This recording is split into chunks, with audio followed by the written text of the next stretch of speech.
Hello everyone, good evening. তোমরা সবাই কেমন আছো? আশা করছি ভালো আছো। আমরাও ভালো আছি। Welcome back to our channel Dipali Fauji wife. আজকে একটা নিউ ভ্লগ নিয়ে আবার চলে এসেছি তোমাদের সাথে আলোচনা করতে। আশা করছি আজকের ভ্লগটা তোমাদের অনেক ভালো লাগবে। ভালো লাগলে অবশ্যই লাইক, কমেন্ট, শেয়ার আর সাবস্ক্রাইব করেও আমার পাশে থেকো। আর আজকে জানো তো প্রচণ্ড পরিমাণে গরম লাগছে, যার জন্য আমি ফ্যানটা একটু চালিয়েছিলাম। তো ভিডিও শ্যুট করবো ভাবলাম, ফ্যানটা বন্ধ করে দিই, না হলে কি বলবো তোমরা বুঝতেই পারবে না আওয়াজের জন্য। আর মোটামুটি টাইটেল আর থাম্বনেল দেখে তোমরা কিন্তু বুঝেই গেছো আজকের ভিডিওটা কী হতে চলেছে। তাও একবার তোমাদের শিওর করে দিই, আমি কিন্তু আজকে তোমাদের সঙ্গে শেয়ার করবো যেসব মেয়েরা মা হতে পারছো না, আজকের ভিডিওটা তাদের জন্য, যারা কনসেপ্ট করতে চাইছো। তোমরা কি নিজেরা বুঝতে পারছো তোমাদের ওভুলেশন হচ্ছে কি না, বা ওভুলেশন হচ্ছে না সেটা বুঝবে কী করে, ওভুলেশন হচ্ছে সেটাই বা বুঝবে কী করে, ওভুলেশন ট্র্যাক করার কী কী পদ্ধতি আছে বা কী কী নিয়ম আছে সেইগুলো কীভাবে তোমরা বুঝবে সেটা কিন্তু আজকের ভিডিওতে বলবো। আর যারা মা হতে পারছো না, আজকের ভিডিওটা অবশ্যই তাদের জন্য। কেন তাদের ওভুলেশন হচ্ছে না, ওভুলেশন না হওয়ার কারণ কী কী আছে সেটাই বলবো। ওভুলেশন না হলে কিন্তু একটা মেয়ে মা হতে একদমই পারে না। ঠিক আছে, তো চলো ওভুলেশন না হওয়ার কী কী কারণ আছে সমস্তটাই বলবো। প্রথমেই বলবো যে ওভুলেশন হওয়ার জন্য কিন্তু আমাদের যে মাসে মাসে পিরিয়ড আসে সেটা ঠিকঠাক টাইমে আসাটা জরুরি। আমাদের কিন্তু কারো 28 দিন, 30 দিন, 32 দিনের মাসিক হয়। এবার প্রত্যেক মাস যদি তোমাদের 28 দিন অন্তর অন্তর, 30 দিন অন্তর অন্তর, 32 দিন অন্তর অন্তর যদি তোমাদের পিরিয়ডটা ঠিকঠাক টাইমে আসে প্রত্যেক মাসে মাসে রেগুলার, তাহলে এই পিরিয়ডটা হচ্ছে নিয়মিত। এদের ক্ষেত্রে কিন্তু নিয়মিত ওভুলেশনটা হয়।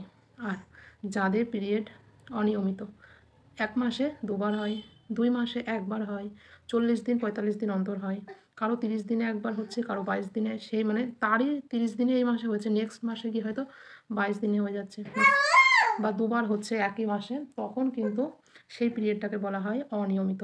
এইসব মেয়েদের ক্ষেত্রে কিন্তু তারা কনসেপ্ট করতে পারে না, এদের ওভুলেশনটা কিন্তু হয় না। ঠিক আছে, এবার ওভুলেশনের জন্য কিন্তু অনেক রকম পদ্ধতি আছে, সেটা লাস্টে বলবো। তো ওভুলেশন যাদের 28 দিনের হয় অবশ্যই তারা 14 মাইনাস করবে 28-এর সাথে, তাদের 14তম দিন হচ্ছে ওভুলেশন ডে। তো সেই জন্য 10তম দিন থেকে বা 12তম দিন থেকে 20তম দিন পর্যন্ত তোমরা মেলামেশা করতে পারো, তাহলে তোমাদের কিন্তু অবশ্যই কনসিভ হবে। ওভুলেশন হয়েছে বুঝবে কী করে? অবশ্যই যে কাঁচা ডিমের সাদা অংশ থাকে ওটার মতো বার হবে, হোয়াইট ডিসচার্জ, বা তোমাকে বলতে পারো অ্যালোভেরা জেল, যেটা স্ট্রেচেবল হয়, এরকম ছিঁড়ে যাবে না, লম্বা হবে, ওরকম টাইপ ভ্যাজাইনা থেকে বার যদি হয় তাহলে বুঝবে তোমাদের ওভুলেশন হচ্ছে। এছাড়াও তোমরা দেখবে, তোমরা সকলেই নিশ্চয়ই জানো যে আমাদের দুটো ওভারি থাকে একদম তলপেটে। ওভারির থেকে যে ডিম্বাণু, পরিপক্ক ডিম্বাণুটা বার হয়ে ডিম্বনালী দিয়ে বেরিয়ে আসে, সেই সময় যদি শুক্রাণু যায়, মিলিত হয়, তখনই কিন্তু একটা ভ্রূণ গঠিত হয়। এইবার সেইটা যখন হবে, তার জন্য কিন্তু পরিপক্ক যে ডিমটা আসছে তাকে, সেই ডিমটাকে ফাটতে হবে, ফেটে সেই ডিমটাকে বাইরে বার হয়ে আসতে হবে, তবে কিন্তু শুক্রাণু গিয়ে তার সাথে মিলতে পারবে অ্যান্ড একটা বেবির জন্ম হবে। এবার আমি বলি ওভুলেশন হবে তাহলে তোমরা বুঝবে কী করে। আরও কিছু সিমটমস দেখা দেয়, শরীরটা কিন্তু আগের তুলনায় তোমার একটু হলেও গরম বেশি মনে হবে, তলপেটে হালকা হালকা পেইন হতে পারে। দুটো ওভারি থাকে সেই জন্য 1 মাসে রাইট সাইড থেকে, নেক্সট মাসে কিন্তু মানে বাঁ পাশের যে ওভারি থাকে সেখান থেকে, মানে লেফট সাইড থেকে বার হবে, মানে একবার এই দিক থেকে একবার ওই দিক থেকে, এরকমভাবে কিন্তু ওভারি থেকে ডিম বার হয়। এবার দেখবে যে সাইডটায় তোমার একটু একটু হালকা হালকা পেইন হচ্ছে, জানবে তোমার সেই সাইড থেকে এবার ডিমটা বার হয়েছে। ঠিক আছে, তো এই পেইন হবে, শরীরটা গরম বেশি মনে হবে, তারপরে তোমার হালকা শরীরটা খারাপ লাগতে পারে। তাছাড়াও তো ভ্যাজাইনা থেকে হোয়াইট ডিসচার্জ তো হবে, ওটা সব থেকে মেইন ব্যাপার, যেটা মানে বোঝা যায় আর কি। ঠিক আছে, তো এইগুলো যদি হয় তাহলে জানবে সেই সময় তোমার কিন্তু ওভুলেশনটা হয়েছে। ঠিক আছে, তো ওভুলেশন হলে তবে কিন্তু বেবি হয়। তো এই রকম এছাড়াও কিন্তু আরও কিছু পদ্ধতি আছে, যেটা হচ্ছে আমাদের বাজারে কিন্তু মানে অনেক রকমের ওভুলেশন কিট পাওয়া যায়। যখন তোমার স্বাভাবিক নর্মাল পিরিয়ড আসছে প্রত্যেক মাসে মাসে নিয়মিত, তারপরে তুমি ওভুলেশনটা কখন হয়ে যাচ্ছে বুঝতে পারছো না, তখন তুমি একটা কাজ করবে, ওভুলেশন কিট নিয়ে এসে রেখে দেবে, টেস্ট করবে, যখন দুটো দাগ উঠবে সেই সময় যদি তোমরা মিলিত হও তাহলে কিন্তু তোমাদের বেবি কনসিভ হবে। ঠিক আছে, এবার আমি বলি যাদের অনিয়মিত পিরিয়ড তাদের কী হয়, তাদের কিন্তু ঠিকমতো ওভুলেশনটা হয় না। সেই জন্য কিন্তু ওভুলেশন হওয়ার জন্য ডক্টর দেখাতে হবে, ডক্টর কিন্তু অনেক রকম মেডিসিন দেবে, তখন কিন্তু তোমার নিয়মিত মাসিক হলে কিন্তু আবার ওভুলেশনটা হবে। এইবার তোমরা বুঝবে কী করে তোমাদের ওভুলেশন হচ্ছে কি হচ্ছে না, তোমাদের পিরিয়ডটা কীরকম আসছে সেটা সবথেকে বড় জিনিস, যেটা সেটা তোমাকে দেখতে হবে। তোমাদের পিরিয়ড কেমন আসছে প্রত্যেক মাসে 28 দিন অন্তর, 30 দিন অন্তর 32 দিন অন্তর আসছে কিনা সেটা দেখো। যদি দেখো আসছে তাহলে নিয়মিত, যদি দেখো আসছে না অনিয়মিত সেটা। আর তোমাদের পিরিয়ডের রঙটা কীরকম সেটা দেখো, রেড কালার নাকি কালচে, কালচে এক ধরনের যেটা বার হয় অনেকের হয় সেটা, নাকি তোমার হলদেটে টাইপ, নাকি অন্যরকম ধূসর কালারের কোনো কিছু বার হচ্ছে। যদি এরকম দেখো তোমাদের বার হচ্ছে তাহলে জানবে তোমাদের কিন্তু এই পিরিয়ডটা কিন্তু নর্মাল নয়, ঠিক আছে।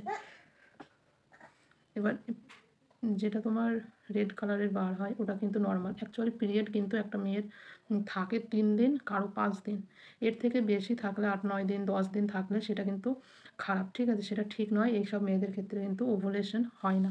ওভুলেশন না হলে কিন্তু বেবি কনসেপ্ট কখনোই হবে না। আর এই যদি দেখো তোমার পিরিয়ডটা অনেক দিন থাকছে, মাসে 2 বার পিরিয়ড আসছে, ঠিক আছে, কোনো সিমটমস নেই, কোনো কিছুই তোমার ভ্যাজাইনা দিয়ে বার হয় না, এই সমস্ত যদি দেখো তাহলে কিন্তু তোমাদের ওভুলেশন একদম হচ্ছে না। সেক্ষেত্রে তোমাদের কিন্তু অবশ্যই ডক্টর দেখাতে হবে, ভালো ডক্টর, ঠিক আছে, যাতে সে তোমাকে মেডিসিন দিতে পারে, কী কী রিপোর্ট করতে হবে সেটাও দেখাতে পারে।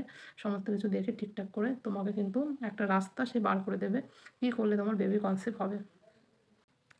এছাড়াও কিন্তু আমাদের যে পিরিয়ডটা হয় সেই পিরিয়ডটা মানে যে ব্লাডটা বার হয়, যদি রক্ত জমাট মানে জমাট বাঁধা রক্ত বার হয়, বা পিরিয়ডের যে ব্লাড কী হয় প্রথম দিন কম যায়, নেক্সট ডে মানে সেকেন্ড ডে থার্ড ডে এই দিনগুলো কিন্তু খুবই বেশি ব্লাড যায়। মূলত 5 দিন সমস্ত মেয়েদেরই থাকে, কারণ 7 দিনও থাকতে পারে। বেশি থাকা কিন্তু একদমই ঠিক নয়, সেসব মেয়েদের কিন্তু এটা নিয়মিত না, অনিয়মিত পিরিয়ড, যার জন্য ওভুলেশন হয় না।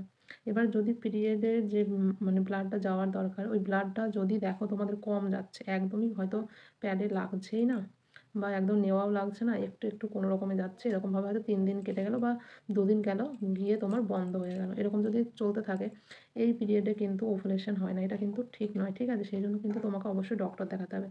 এইসব মেয়েদের ক্ষেত্রে কিন্তু ওভুলেশন হয় না, সেটা তোমাকে ঠিকঠাকভাবে খেয়াল রাখতে হবে। এছাড়াও তুমি দেখবে তোমার ওভুলেশন যদি হয় তোমার ভ্যাজাইনা নরম থাকবে, সফট হয়ে যাবে, পিচ্ছিল টাইপ থাকবে, ভ্যাজাইনা থেকে সাদা স্রাব মানে হোয়াইট ডিসচার্জ হবে, ঠিক আছে। এছাড়াও তোমার যে চাহিদা মিলিত হওয়ার সেটা কিন্তু বেড়ে যেতে পারে, অনেকের এরকম হয় বেড়ে যায়, ঠিক আছে। তো এইগুলো যদি হয় তাহলে জানবো ওভুলেশন হচ্ছে। আর যদি দেখো তোমার কম কম ব্লাড যাচ্ছে, ভ্যাজাইনা দিয়ে শুষ্কতা, ভ্যাজাইনা দিয়ে কোনো রকম কোনো কিছু যাচ্ছে না, তো কোনো রকম সিমটমস তোমার মধ্যে নেই, কোনো পেইন নেই, মানে যে ওভুলেশনের সময় যে তলপেটে পেইন হয় হালকা সেটা নেই, কোনো কিছুই হচ্ছে না, তাহলে জানবে যে তোমাদের ওভুলেশন হচ্ছে না। তখন কিন্তু অবশ্যই ডক্টর দেখাবে, তখন কিন্তু তোমার ডক্টর সমস্ত কিছু বলে দেবে তোমার সমস্যাটা কী হচ্ছে, কী করতে হবে না করতে হবে। আশা করছি আজকের ভিডিওটাতে তোমাদের সাহায্য করতে পেরেছি বা কিছু বোঝাতে পেরেছি। টিপসগুলো অবশ্যই তোমাদের কাজে লাগলে কমেন্ট করো, আর ভালো লাগলে কিন্তু অবশ্যই লাইক কমেন্ট শেয়ার আর সাবস্ক্রাইব করে কিন্তু আমার পাশে থেকো। আজকের ভিডিওটা কিন্তু এখানে শেষ করছি, ভালো লাগলে অবশ্যই লাইক কমেন্ট করে দিও। আর নেক্সট ব্লগে কিন্তু আবার দেখা হবে তোমাদের সাথে। নেক্সট ব্লগে আমি একজন কমেন্ট করেছো সিজারের পর বা তোমার নর্মালের পর কখন মিলিত হওয়া মানে সঠিক, সেটাই শেয়ার করবো নেক্সট ব্লগে। চলো আজকের মতো এখানেই শেষ করছি, বাই।